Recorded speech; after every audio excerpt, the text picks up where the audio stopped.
It feels like every game is getting a remake or a remaster recently. Sometimes it's understandable with some games that haven't been on consoles for years now being available for anybody on any console. Other times it's a cash grab version that really doesn't care what the end product is. So I guess that's what I'm here to see today with the remake of White Day, A Labyrinth Called School. Nah, I never played the original, or ever heard of it, or at least not anything like Silent Hill, Fatal Frame, or even Rule of Rose. I know it's got a cult following, but considering how it was only released on PC back in 2001, I think a remake of this game feels kinda weird. Usually obscure game remakes were originally on console platforms, but not this one.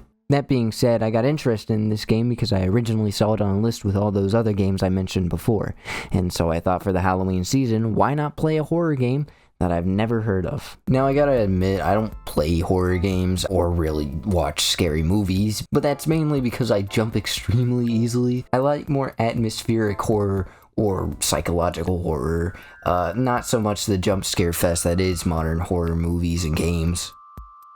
Not that I know.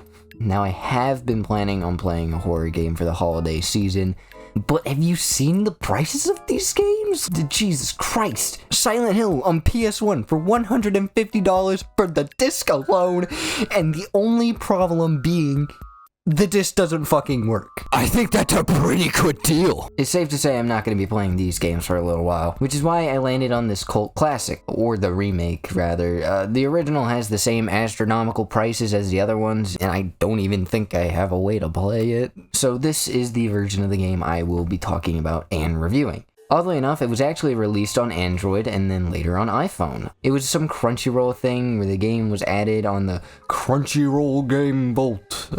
I tried to dig into the reason, but I couldn't find anything about it. What I do know is that you can play it on mobile for free as long as you have a Crunchyroll subscription. I'm kind of surprised that this even happened to begin with. It's not like White Day has an anime adaptation or a manga series, or it's not even a Japanese product. There is a live action movie, but that doesn't really connect back to Crunchyroll.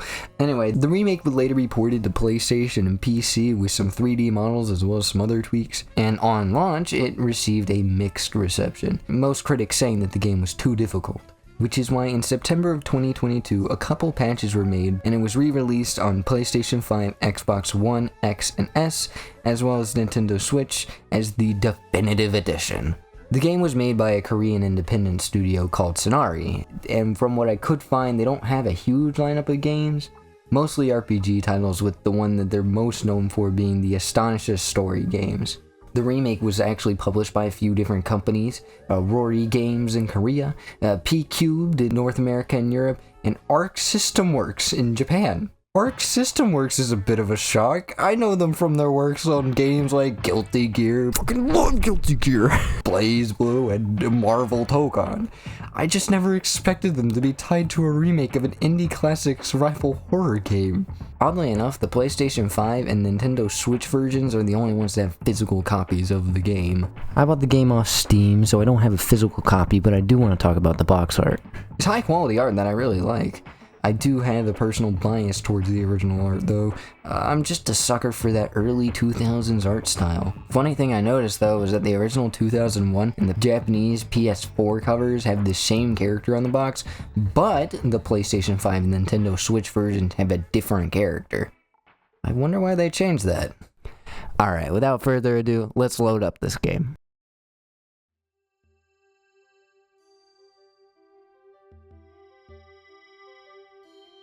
You gotta be kidding me.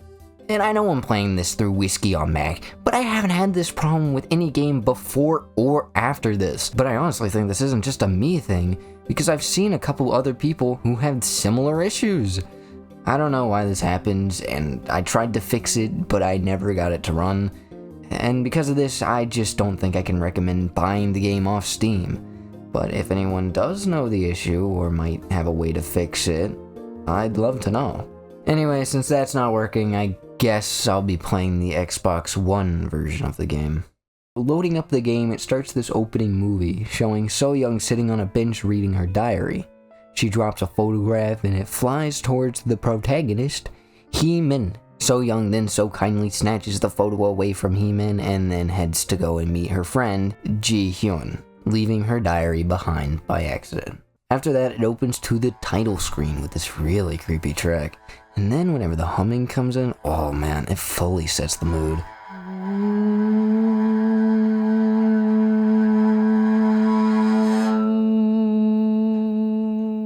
Once in the main menu, the school is displayed in the background with a thunderstorm going crazy. It looks great, but could they really only afford 2 thunder sound effects? Or if not, then maybe space them out just a little bit more? Alright, so you got load, settings, new game, downloadable content. Oh right, the PS4 and Steam versions had paid DLC.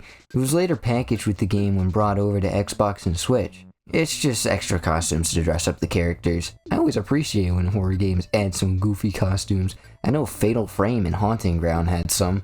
It's just really nice to see here as well. Some of these costumes are the obligatory fan service ones, but I'm more interested in the funnier ones. Like the low poly models. Oh, and the Christmas outfits for the janitors, they look pretty funny too. They look ridiculous whenever you're in a cutscene, especially when no other character is matching the theme. I love it so much. God, I kind of wish I got the Steam version to work though. That one and the PlayStation version both have blaze blue costumes. There are also unlockable costumes you get by completing different parts of the gallery, getting specific endings, collecting ghost pages, all that stuff. Upon starting a new game, you get 5 difficulty options. Very easy, easy, normal, hard, and hell mode. There are a few differences, like how on very easy and easy, you get hints to puzzles and an eye indicator that allows you to know if you're being hunted. And I think you take less damage? I didn't play it, so I don't know. On normal, you still have that eye indicator and reduced damage, but you don't have any hints towards any puzzles. On hard and hell mode, however, you have no visual indicator. It's all based on sound. There are also ghosts that will only appear specifically on these 2 difficulties. The difference between hard and hell mode is that hell mode is a 1 playthrough with no saves. The saving items you get while playing the game get changed into your lives. Running out of lives means you have to start from the very beginning. Yeah, I'm not messing with that shit. For my first playthrough, I played on normal mode. It starts off with this cutscene with He-Man walking into the school after dark. He's here to meet So-Young and give her back her diary. And a special gift. But oh no, the gate to the school is closed behind you, locking you inside. So the gameplay. The original was made with just a single mouse in mind, meaning that now, with the new modern hardware, there are way more buttons for you to use. I found the controls pretty comfortable. The map, items, papers are all laid out nicely in the menu, so I never had a problem finding anything. The movement is fairly simple, sticking to your basic walking slowly and sprinting if you're running away from janitors, and a crouch to hide behind objects and make even less sound when you're close to those janitor enemies. Those janitors that I keep mentioning are your main threats, and it might be because I just watched the movie, but he kinda walks around like Jack from The Shining. And I guess in the same way, the close quarters single hallways makes the janitor a constant threat when walking around. The game is split into 4 separate locations: Main Building 1, Main Building 2, the New Building, and the Auditorium. Each one having you solve puzzles, collecting papers, and finding keys to unlock different rooms. The most important papers that will have clues for puzzles will always be laid out in easy to locate spots, and when you pick them up, they will always be located in the Notes tab. So if you ever get lost, look at your notes, you'll probably figure out where you need to go next. While grabbing the papers and keys, you'll also find some single-use items laying around. The healing items you'll find will be the soy milk and the lunch meals. These items can be bought at vending machines if you have coins. They're both pretty much the same amount of healing. I don't know. Even though the lunch meal costs more in the vending machine, I didn't really notice a difference when healing with them. Oh, you'll also find med kits. They'll be your full heals, but they're super rare to find. Other than that, you have tranquilizers, which refreshes your stamina, obviously. It took me an embarrassingly long amount of time to learn what they actually do. The last 2 important items that you'll find are the aforementioned coins, which are used at vending machines, and the felt tip pens, which are your saves in the game. All these items will be found in rooms throughout the school. Turning on the lights in a room will show you all the items with a flash. The only problem being that the lights are a beacon for the janitor to know your location. So it's best to only use the lights if the janitor is far away or if you're trying to make a quick sweep through the area. But there is an alternative to the lights, that being your lighter. This tool allows you to look through rooms without alerting the janitor. If you do get found, the janitor will chase you until he loses track of you. The best way to do that is to hide in bathrooms or run super far and then walk. As long as they don't physically see you hide somewhere, you can escape them. However, if you hide in the bathrooms, the janitor will walk around and check the room before leaving. God, these moments can really be annoying. Oh man, they last forever. My impatience was a problem here. Sometimes I try to leave early, but the janitor would then find me and then I'd have to go and hide again. One thing I do really like though is the atmosphere. A lot of it can be attributed to the audio design. With there being rarely any music, it puts emphasis on the other sound elements. Things like the walking sounds or the environmental hum. I also like how when you're near windows, you can hear the rain. They also got that one valve sound effect. You know the one. Some of the extra sounds are great too.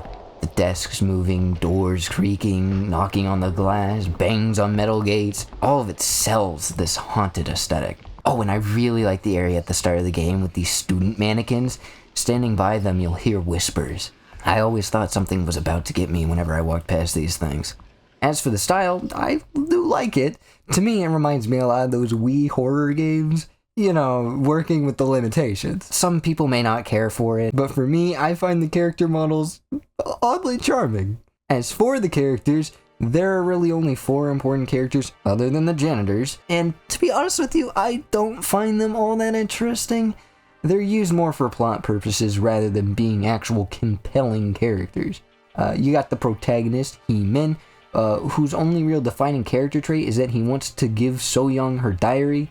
He doesn't have any voice dialogue or anything, which is fine, but I don't think that makes him all that interesting. He's more of your self-insert type character. Then there's Song-Ah, who's just kind of manipulative and mean. Oh, it sounded like the crying of a ghost. Maybe it was So-Young's dead sister. She's got some beef with So-Young, which is why she acts like this. And I did start to like her more as the story went on, mainly because it seemed like she was more kind than I initially thought. Doesn't stop me from being snarky towards her though. I remember there was this moment at the start of the game where she tries to force you into this feint, but I kept bugging and annoying her to the point where she just said that she would do it.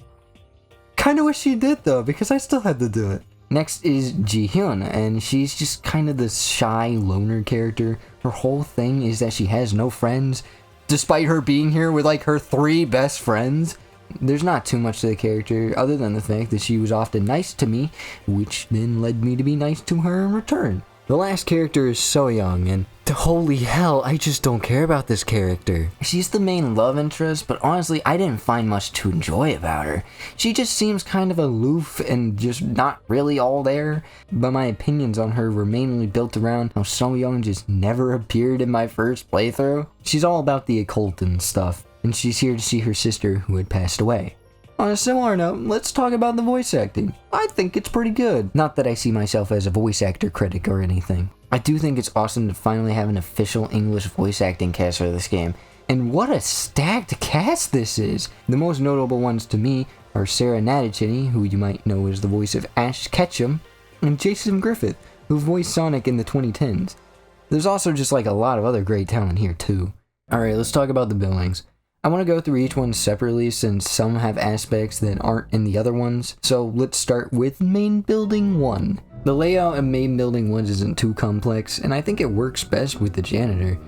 It's just a couple hallways with classrooms and staircases on either side. Although you are limited to only the far one for a while, there are many moments where the janitor can completely block your path, and then you have to get chased away, losing some progress. It can be frustrating at times, but I think it works nicely for the gameplay loop. The puzzles in the building are fine. I never felt like the puzzles were ever unfair. I only found myself stuck a couple times, but it was really just my fault. I just didn't read a paper I had just picked up, or forgot an item that I could use. Just kinda comes with not playing these games. Oh, one thing I forgot to talk about earlier are the ghost stories. As you play the game, you'll collect these ghost pages. They all read like campfire stories, with most of them being about students or teachers that were murdered or took their own lives. which can create some pretty dark stories. That being said, I found them to be super fun side content. There are some cool puzzles that reward you with these ghost pages. Collecting all of them can be a chore though.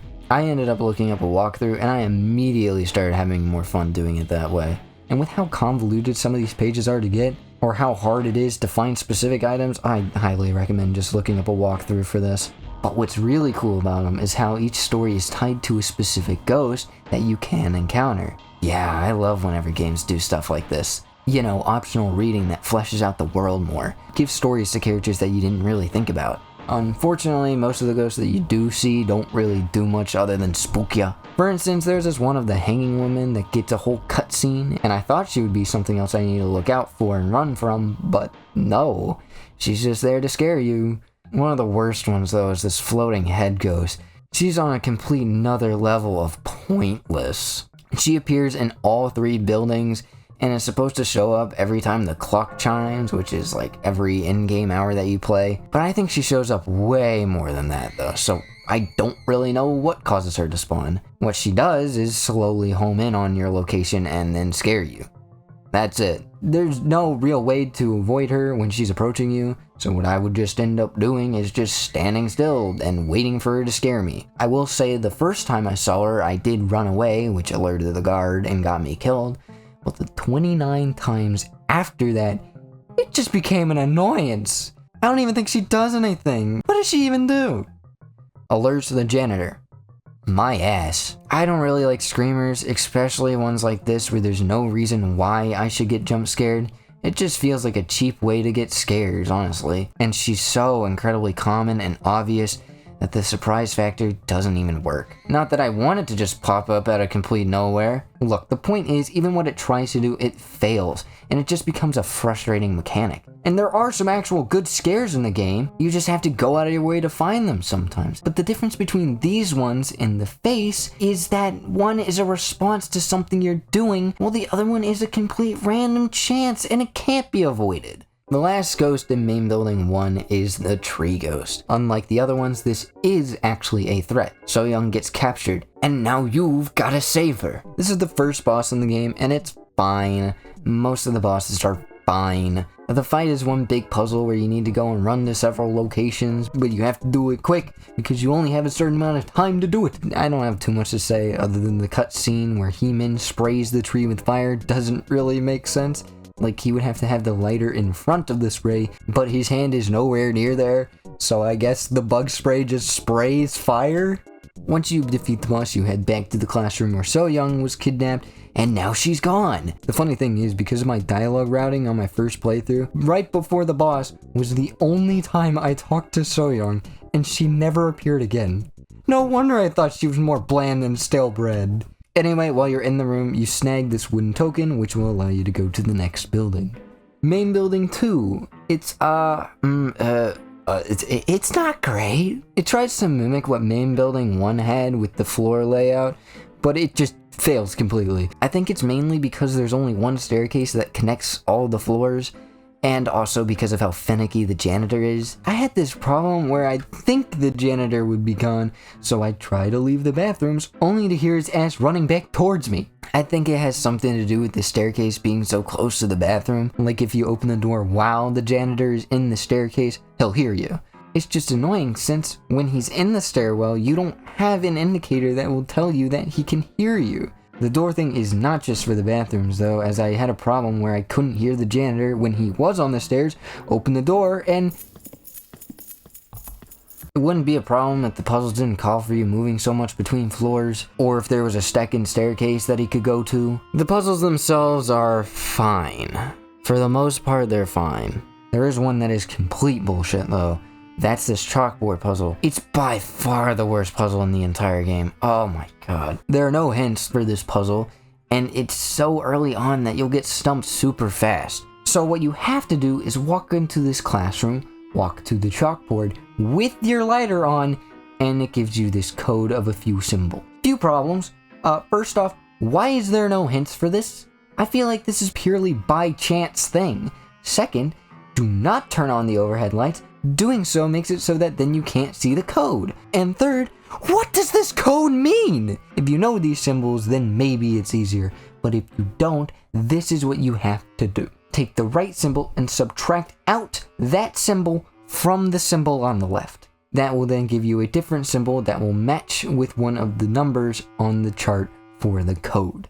I think if they put a drawing of the lighter or something on the chalkboard and like symbol equals subtract on the chart, then I think this puzzle would be fine. But without any clues, this puzzle is miserable. And yes, I did look up a walkthrough for this because there's no other way that I would have been able to figure it out. The boss is also nothing special. I do like the puzzle though. It kind of tests your knowledge of where the different rooms are. And I like the big baby. Reminds me a lot of Luigi's mansion. The last real building is the new building. And I gotta say, this one's my favorite. But it has its moments. What I do really like is the unique style that this one has. The hallways feel like they're part of a hospital, but the layout feels more like a prison. It also feels super distinct because this building is very open for the most part.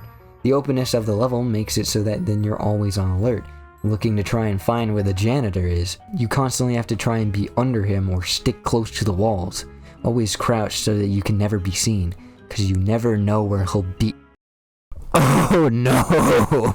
Ooh, the bugs. I hadn't really experienced that many before this point. Maybe some pop-in here and there, but nothing really worth talking about. But this building, there are so many. Let's do a list, shall we? Being able to despawn the janitor. The janitor seeing you from places where I don't think he should. The bosses. And most common, the janitor getting stuck on the first floor stairs. Oh yeah, I also got soft locked here once. Had to restart the game, that was real fun. But there are reasons this building is my favorite. And a big part of that has to be how prominent the ghosts are here, even on normal. Some of them are pretty freaky too.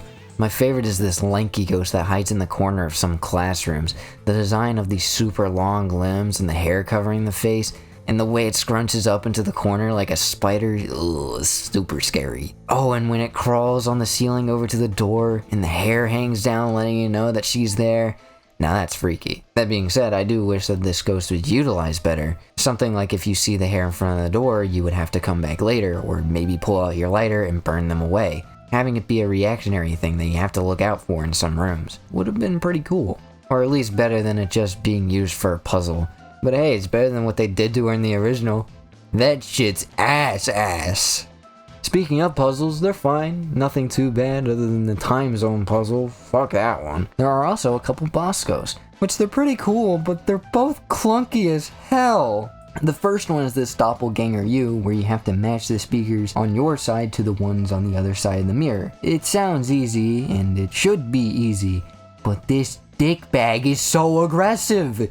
He has 3 moves. This Hadouken, which is a pure damaging move and is pretty easy to dodge. Then he's got this Terry Bogard-ass Power Geyser move. This one pisses me off. It can be dodged by walking forward or backward, but not sideways. Oh, and if you put down a speaker, the ghost will target those first, meaning that if you just placed it down, bam, it gets launched 20 feet in the air. Time to put it back, jackass. The last move is the suction wave attack. And don't let the visual deceive you, this will affect both speakers, even if it looks like it shouldn't. And if the speaker is knocked down, they will get dragged to the front, so best hope you don't have to set them up in the back of the room. It's a hard fight, sorta relies on luck, but it's manageable. My main problem is how after the fight, the lights will automatically turn on, which alerts the janitor to come and inspect the room. It's super annoying and can sometimes lead to you getting killed, and because it saves right after the boss, you can get forced into a loop of this shit. The other boss is the music appreciation ghost. It's nothing hard. Shine the light on her 4 to 5 times and you win. The problem is that the hit detection is so ass sometimes. There are so many times in which I just wouldn't hit her for some reason, and if for some reason you stop hitting her for like half a second, she'll stand up and attack you. Fail 3 times and she kills you. Oh, this is also the boss that you can use to despawn the janitor. If you show up in the room early and turn on the lights, it's an instant death. It doesn't lose you any progress, so it's just kind of funny. But after you die, the janitor will be despawned until you do another major story event. Like I said, this level is my favorite for many reasons, but it is so buggy that it becomes a slog sometimes. Anyway, I guess it's time to talk about the final boss ending and story, so I'm gonna go ahead and give a spoiler warning and a timestamp for you to skip to my final thoughts in case you want to experience the story yourself. But I guess without further ado, let's talk about it. The last boss of the new building is this woman who stops you before entering the auditorium. She talks about her daughter and says that the janitors were the ones who killed her. She believes that you also killed her as well. I know I said this was a boss, and it technically is, but it really is just a section where she chases you around the building. It's not much of a fight. What you need to do is make your way to the 3rd floor and set off the alarm by pulling the lever. However, this has to be set up before the fight or else you'll get killed. Setting off the alarm causes her to fall from the balcony and hit the ground and die. God, why did I say that like that? And after that, you make your way down and have a quick conversation with Song-ah and make your way to the auditorium. The auditorium isn't really like the other buildings, it's really just here for the final fight. On the main stage, you'll find one of the girls you've interacted with throughout the game, and I think it determines what ending you'll get to some extent. In my first playthrough, I had Ji-hyun, probably because she was really the only one I was nice to. Once you enter the auditorium, the building starts falling apart, fire consuming everything, and within the fire, there's that woman from before. This is the real final boss. The song that plays during this is a more intense version of the main theme song, and I like it, it's kind of spooky.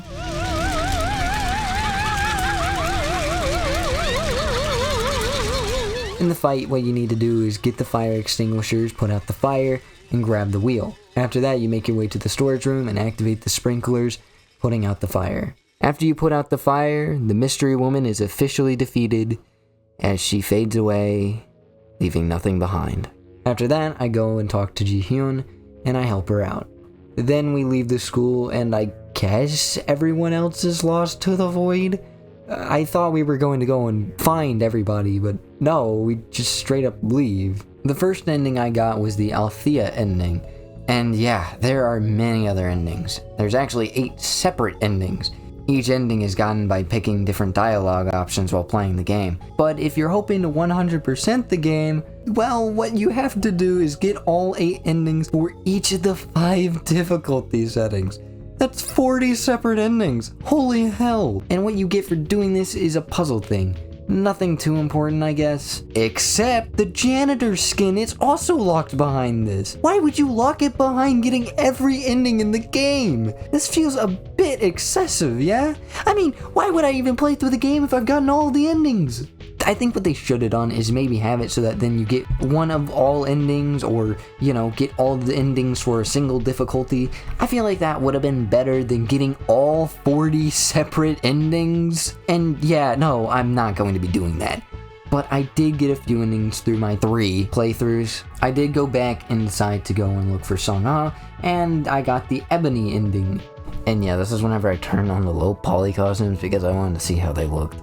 In this ending, instead of helping Ji-hyun, you collect the wood block, and after you grab it, you go to the door and break the seal, and this gives you a cutscene. Heemin is woken up by So-young, and you two walk off. But that's not the real So-young. The camera moves to show that the real So-young is still trapped in the school with a ghost friend sitting next to them. And those were the 2 endings I got through my first playthrough. I wanted to go back through and get the true ending because fucking course I would. So, well, I'll talk about that. Getting the true ending can be a little confusing at times, and I genuinely wouldn't have figured it out without a guide. The main takeaway I got from it was that you always have to be nice and be the classic movie horror trope of running towards the noises and always split up. Pretty much the opposite of what I did on my first playthrough. I don't know, man, I thought it would have been smarter to stick together with a buddy and try not to get hunted by a psychotic underpaid worker. Anyway, during this route, you learn more about So-young. You learn about her sister, who tragically took her own life. So-young believes that there was a reason behind this, but no one bothered to go and find one. And so now So-young is here and wishes to set her sister's soul free. This all culminates to when you get to the auditorium, where instead of Ji-hyun on the stage, it's So-young. And then you fight the final boss again and make your way to the exit with So-young. But this is where the story really starts to come together. so let's talk about it. The story I think is pretty interesting, but talking about it can be a little weird. The main premise being that the grounds that the school was built on used to be used during the Korean War, which led to the grounds being extremely haunted. So when the school did get built, they put up 5 elemental talisman in order to ward off evil. That didn't work, however. It forced the spirits to haunt the school and made them unable to pass on. Skipping ahead, Na-sung, So-young's sister, was friends with this girl, Sung-ah. The two became good friends, but one day a fire had broken out in the home economics room and killed one of the students. That student was Sung-ah, who after she died, she started to grow stronger with the use of negative energy. Intent on coming back to life, Sung-ah called one of her closest friends over to the school so she could possess her. This friend was Na-young. When she got to the school and started getting possessed by Sung-ah, she resisted and, still having control, broke the ritual by taking her own life. After the death of Sung-ah, her mother was distraught and would often be seen walking around the school, many students believing that she was a prior teacher or a parent looking for her kid. And she is the woman from before, wanting revenge for her daughter's death. She had tried to get into the school to save her daughter, but the janitor stopped her, which is why she blames them for her death. A while after that, Sung-ah, still wanting to come back to life, called over someone else, So-young, which leads to Heeman showing up and removing all the talisman, which allows her to open up the Labyrinth. This is the final section of the game, and I think it's pretty cool. The only change I would make is maybe have Sung-ah run after you and, have something you have to try and avoid. But it's also kinda sad, hearing the voice memories of Sung-ah and her mother really puts into perspective how tragic this whole thing is. Let me go! My daughter's in there! Anyway, what you have to do is remove the talisman again, but this time in reverse order. Doing this breaks the seal with the buggy-ass cutscene. You then get put in a different area where you have to carry So-young to the white void of light, and Na-young pulls Sung-ah into the void. I don't really know what happens to them. Maybe they passed on? I couldn't tell you. I think the only thing I don't really get is why Ji-hyun is here at all. I mean, she's not really connected to anyone or has any real story points. I also don't really get her connection with Sung-ah at the beginning. They were having a conversation like they were best friends, so I don't know. And that's pretty much it. Well, not really, but the extra parts of the story gets revealed in the new content, which I'll talk about later. I want to say that I found trying to get the true ending a little bit tedious, but considering how much story is packed into it, I feel like it's worth... Wait. Ivy? No. No! I didn't get the true ending because I didn't open the door fast enough in main building 2. I got stuck in a cutscene and was too late to open the actual door, and that made So-young so unbelievably upset with me that I didn't get the true ending. So pretty much in this ending, you and So-young escape, but not before realizing that Ji-hyun is still trapped in the school. So-young and Heeman walk back to find her. Roll credits. I guess Ji-hyun is still trapped because I didn't get the true ending? And I guess Na-sung and Sung-ah passed on? Maybe if I get the true ending, this will get explained. There's only one way to find out. Oh. What am I, fucking British? There's only one way to find out. 3.5 hours later, and it's done. So, the real ending. In this ending, Heeman gets woken up by So-young, and it's pretty much just the same as before. The only difference between these two endings is that in one of them you give So-young the chocolate, and in the other one you don't. So what happened? Ji-hyun is still lost, Sung-ah is in the void, and the only difference between these two endings is that Heeman gives So-young chocolates? Overall, I think I'm being a little bit too harsh on the ending, but I really don't think these should have been two separate endings. The conditions are a bit too strict, and I don't think there's enough to warrant it being a different ending. I also don't really know why in my first playthrough, after Sung-ah's mother falls on the balcony, Sung-ah acts completely indifferent to seeing her mother dead on the ground, and she makes a reaction like she doesn't even know that she's dead. I don't know, man. But the more important question is, who the fuck's on the front of the box? Well, I actually do know who this is. They just don't get shown here. Well, I guess that's my cue to talk about the new content. Honestly, they could have just remade the game with new models and called it a day, but they actually decided to add new content and 2 new endings. It makes this game feel more like a complete package, that's not riffing off nostalgia. I just think it's amazing to see stuff like this from a smaller studio, when some major studios will upscale the graphics of a version of the game that's not the definitive edition, add no new content, and not even have the decency to add the complete soundtrack on launch. Oh, sorry, I'm getting off track. The new content is unlocked once you get one of the So Young endings on normal or higher difficulty. After that, you start the game over and play through the first 8 minutes or so. Once you unlock the second floor, there's this new cutscene, and holy shit, it's the girl from the box!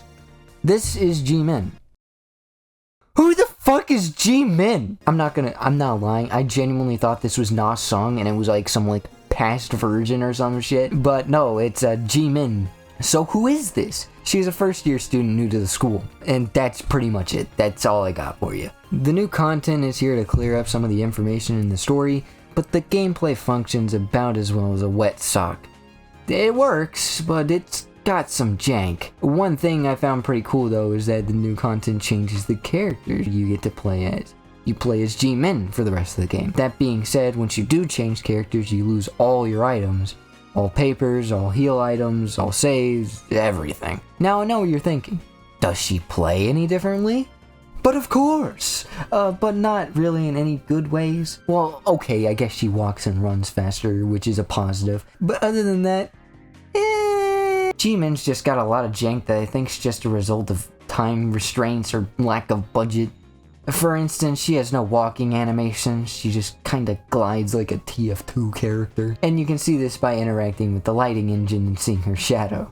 But that's not all, as G-Min also has the mechanic of shaking her lighter anytime she walks. For some reason. Another little thing is whenever you crouch walk. I absolutely hated this, man. And it's really bad whenever you're trying to just move the slightest bit over, but instead you pull this maneuver.